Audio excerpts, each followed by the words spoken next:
Hello YouTube and Patreon, this is Nathan P. Butler, and this is our project update for the month of August 2020. Not a whole lot to say this time, honestly. I know I always say it's going to be a short one, and it still always pretty much winds up being about 20 to 30 minutes, but I'm going to try to be much faster this time because there's just not really much to talk about. It has been a productive month, but not in a way that you would necessarily see as far as actually having new stuff rolling out very much throughout the month. Much of it was book-related, collection-related, and stuff like that. So, to dive into this, let's start with Patreon. Of course, over on Patreon, you can support me at any of 3 different tiers. You have the $1 tier known as the Travelers Through the Butlerverse, who get a mention as a thanks in these episodes in the credits, get into the Patreon thanks page for a Saga on Home Video 2nd edition. And then you take it up a notch, that's the $5 tier, the Denizens of the Butlerverse. Those folks also get access to those 2 or more audio commentaries I put out as MP3s each month, primarily for the Clone Wars right now. And then you take it up another notch, that's the $10 tier. That is the Nobility of the Butlerverse, who also get access to an exclusive Q&A video each month just for their questions, just for their viewing. Again, that is all over at patreon.com/NathanPButler. So to start out with, I want to thank the Travelers Through the Butlerverse. Those include Justin Richard, cool to see you aboard, Justin, Preston Ellis, Jeremy Goss, Ben Abrams, Michael Torson, Jacob Kapoor, Daniel Marchant, Tony Jenkins, Kevin Kreiner, Austin Pierce, and Chris Walker. Then we have our biggest group, the Denizens of the Butlerverse. Those include Jeff Rabjohns, Dave Broadway, Matt DeRochers, Joseph Blankenship, Travis Taylor, Andrew Gilbertson, Walker Langstrat, Kyle Pellegrini, Jeff Ellis, Joey Zitzman, Stephen Malicia, Robert Medina, Bobby Craig, Jeremiah Mustard, and Jason Hunt. Then we have the Nobility of the Butlerverse, that top tier, who include Connor Steyerman, Jonathan Pickens, Matthew Hardesty, Aaron Melzak, Jonathan Comfer, Ennis, Sam Howard, Benjamin Handelman, Brian Snook, and Andrew Bettis. On those videos, I always kind of challenge myself to remember the Nobility of the not exactly what I meant to do. To remember, there you go, the Nobility of the Butlerverse names all by memory so that I can greet them at the beginning of those exclusive Q&A videos. But yeah, totally reading off the screen just then because it's a lot of folks to remember.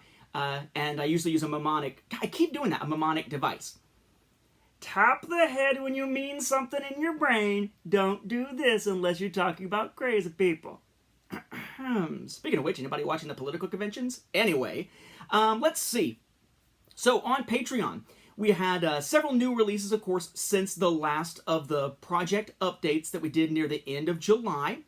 On August 1st, we had the Clone Wars commentary for the episode Prisoners, part of that Mon Cala arc. On August 5th, the Nobility of the Butlerverse Q&A went up. This was the 32nd of those, which is pretty cool. So those who jump into that tier now can actually go back and look at all of those as opposed to just the new ones from once they are members. And on August 15th, we had the Shadow Warrior commentary released. That, of course, the next episode of the Clone Wars. Coming up, we have, among other things, the Umbara arc, which will be kind of a big deal. And I've got the notes just about ready to do the next recording for the arcs after the Umbara arc, but since one of those next arcs is Slaves of the Republic, I want to make sure I've got some notes about how the episodes differ from the original comics to make sure that I can speak about that in some depth in my notes without having to do it from memory while recording. So hopefully in the near future, maybe within the next week to 2 weeks, I'll get some more of those recorded to get a little bit more ahead with the commentaries for Patreon. So again, patreon.com/NathanPButler if you want to get access to any of that stuff. And yes, it is retroactive. If you jump in, say, at the $5 tier now, you get all 71 of the Clone Wars commentaries that have been released, plus the new ones as they come out, plus the 2 commentaries for Volumes 1 and 2 of Forces of Destiny. So a lot of content. And then, of course, the Nobility of the Butlerverse tier also gets access to the Q&A videos. So in terms of podcasts, there is nothing to talk about because at this point I have retired from active podcasting. I would assume that maybe at some point I'll show up as a guest on some podcasts at some point, but nothing at this point. As far as YouTube, that's where most of the content is coming, but in this case, I recorded a ton of stuff. I want to say it was on like August 2nd. Huge amount of stuff, all as like quick blasts in a row. The downside is that I haven't had a chance to edit almost any of that. So I do have a bunch of episodes from the Star Wars Home Video Library recorded. I need to edit them and still get them out. Of those, only 3 have managed to get out here within the last month. So we had an update on the DHL Nightmare situation that finally was resolved well, followed by episode 320, which was finally looking at those Japanese Video 8 Best Library releases of the original trilogy from 1991. We followed that up with episode number 321, which looked at another Video 8 item. That was the Pizza Hut training video for the Phantom Menace Defeat the Dark Side promotion back in the day. And then we had episode 322 that took a look at the Video Now, the story of Star Wars PVD releases, where we focused in on the second of those releases, the one from 2005, and finally got to see its video game content, such as it was, with a somewhat working Video Now XP where a couple of buttons were broken. I'm told that's one of the funnier episodes from the Star Wars Home Video Library in a while, primarily because 2 of the buttons didn't work, so the trivia game was interesting to go through, to say the least. But that's all the videos that have been released in the last month, because we're dealing with some other stuff on the Sundays, like one Sunday was taken entirely up by organizing my collection and bringing in stuff that Matt Fry had sent finally out of the living room for us and onto my shelves. I now have an entire shelf here, plus more in the closet of stuff that still needs to be covered at some point that has never been covered on the show. So quite a bit there, and a little bit on the shelf underneath that one. And then last Sunday, I took the time to take about 200 plus pictures for a Saga on Home Video 2nd edition. Now, it sounds like that's a whole lot of stuff, but if you think about it, 200 plus pictures is usually anywhere between 1 and 4 pictures of any individual shot, and some items like the Blue Fans one-click boxes back there take a lot of different shots because I'm showing a lot of different parts of the product. So it's probably more like maybe 50 products-ish that actually had new pictures taken for the book. Some of them have been edited and put into the book. I have a little over 100 of those to still sort through and get into the book. And actually today, as soon as I'm done recording this, I will turn off the lights, set up the photo box, and actually get in there and take more pictures. So right now, the big focus for a Saga on Home Video is getting the pictures done for a lot of stuff. And once I have most of those taken and inserted, I'll do another giant printout of it, of the 600 or so pages, and then go in and do another line edit, make notes of what needs to be added, and that sort of thing. I do have a list going right now of pictures that need to be taken new, pictures that are retakes, and then topics to still make sure that I cover, or little incidental things to make sure I note in order to cover them, that sort of thing. So it's going very well. In fact, I would say I did a page count, or not a page count, a word count the other night. For those who have a Saga on Home Video's 1st edition, its word count was approximately around, I want to say it was like 82,000 words, give or take. It's either 82 or 72. I think it was 82,000 words or so. The current 2nd edition of a Saga on Home Video, the working copy, is approximately 152,000 words. So we're talking about almost double the size of the original, plus it is still going.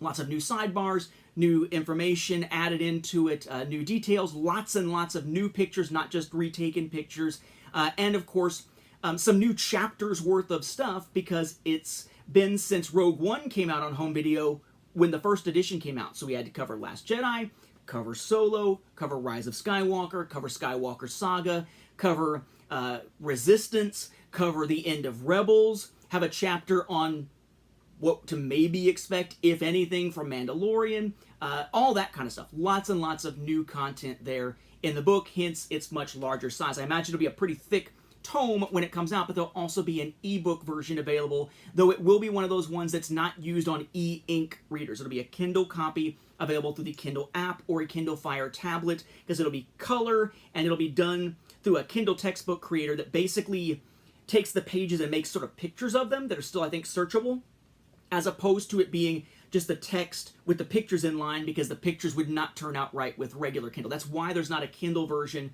of the original Saga on Home Video, because of what would happen to the picture layout. So I'm waiting to do a Kindle version until this new one is ready to go. But that's been taking much of my time. That sort of thing, giving Kate his first haircut, had a week where it was almost lost because I had a migraine for much of that day. It's just, you know, Sundays are my day to be able to be productive, and I've got to decide. It's the opportunity cost thing from an economics teacher standpoint. It's the opportunity cost thing where if you focus on recording, you can't take the pictures or do the organization or whatever, and vice versa. So right now, a big focus is trying to get the pictures taken, because I really want to get the book to a good place by the end of the year. I was hoping to get it out by the end of the year. I'm thinking now we're probably looking more like sometime in 2021, just to give me enough time to get it ready, because yeah, it's August, and that would be all the way in December to be able to still consider it released in 2020, but it's still kind of cutting it close. I also want to make sure that I get the Zavvi steelbooks for episodes 1 through 9 in there, and they're still slowly being released right now. Julian Smith, awesome buddy over in the UK, who's been fantastic about helping me get some of the UK stuff, is helping me acquire those. And they've finally got listings up as of now. It'd be released tomorrow as of the time I'm recording this, for the black border versions of the UK releases in 4K, etc., etc. Decided to go with just the A New Hope ones to make the comparison like I did with Australia, and the ones for the Disney era films, because that's what I've mainly been picking up from the UK, because we'd be looking at, even before shipping, about $850 plus is because of the exchange rate to get all 3 versions of all the films that are currently listed for this blitz of stuff that they're getting, in theory, on August 24th. HMV has them listed as the 24th. Many other sites don't have them listed at all, so it's still kind of a iffy thing exactly how that's going to work. But he's helping me acquire those. I kind of want to make sure those are in the book too, but it's not like this stuff was going to be coming, the book was going to be coming anytime super soon anyway, so I'm sure those will all arrive before I would ever get the book to a place where that's the last thing to add, kind of like Rogue One was. So lots of book stuff. Not as much with the YouTube stuff. I do have quite a bit of stuff, again, still recorded that just has not been edited and released. My guess is, hopefully, that'll be a thing for me, like maybe next Saturday. Usually I can edit either as Kate is going to sleep, or I can edit when my wife is out with her dad on Saturday, as long as Kate is being good, as long as Kate is being calm. That has not been the case the last couple of Saturdays, so I haven't been able to edit, because typically most of Saturday I've had to sit in his playpen with him so he stops freaking the heck out. Because Daddy's doing something else like 2 or 3 feet away.